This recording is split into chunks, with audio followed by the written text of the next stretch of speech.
أعوذ بالله من الشيطان الرجيم.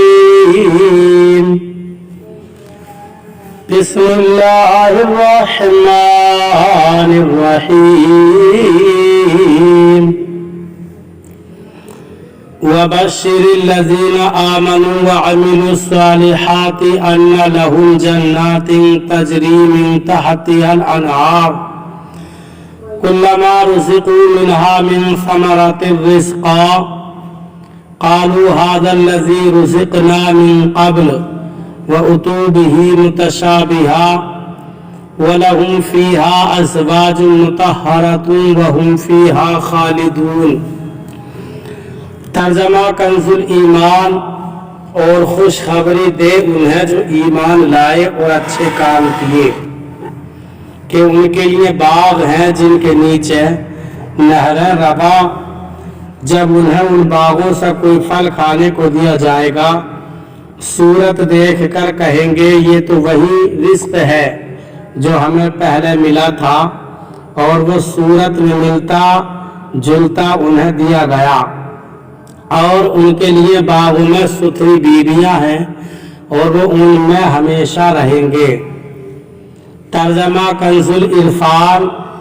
اور ان لوگوں کو خوشخبری دو جو ایمان لائے اور انہوں نے اچھے عمل کیے کہ ان کے لیے ایسے باغات ہیں جن کے نیچے نہریں بہہ رہی ہیں.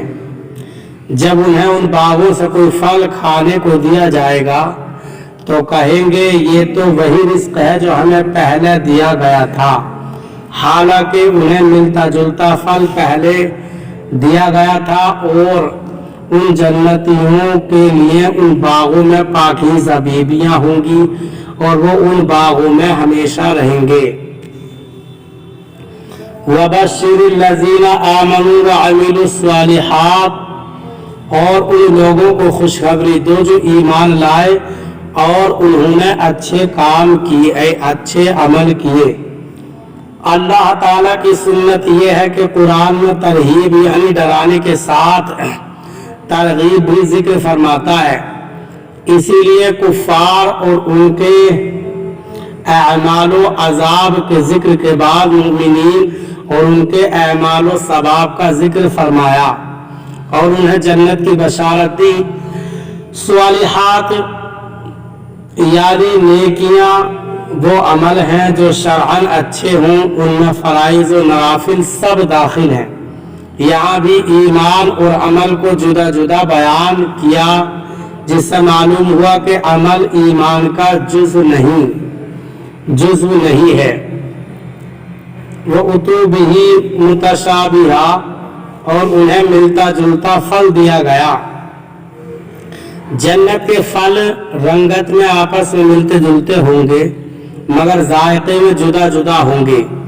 اس لیے ایک دفعہ ملنے کے بعد جب دوبارہ پھل ملیں گے تو جنتی کہیں گے یہ پھل تو ہمیں پہلے بھی مل چکا ہے، مگر جب وہ کھائیں گے تو اس سے نئی لذت پائیں گے اور ان کا لطف بہت زیادہ ہو جائے گا. اس کا یہ بھی معنی بیان کیا گیا ہے کہ انہیں دنیاوی پھلوں سے ملتے جلتے پھل دیے جائیں گے تاکہ وہ ان پھلوں سے مانوس رہیں، لیکن جنتی پھل ذائقے میں دنیاوی پھلوں سے بہت اعلیٰ ہوں گے. وَأَزْوَاجٌ مُطَہَّرَةٌ. پاکیزہ بیویاں.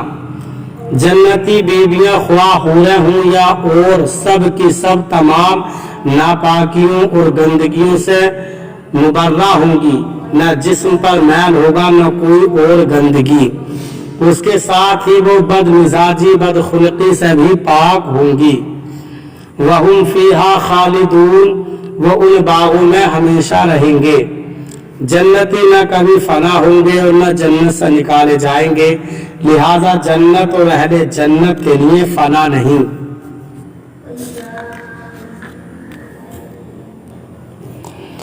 اللہ تعالی ہمیں قرآن کریم پر صحیح معنی میں عمل کرنے کی توفیق عطا فرمائے.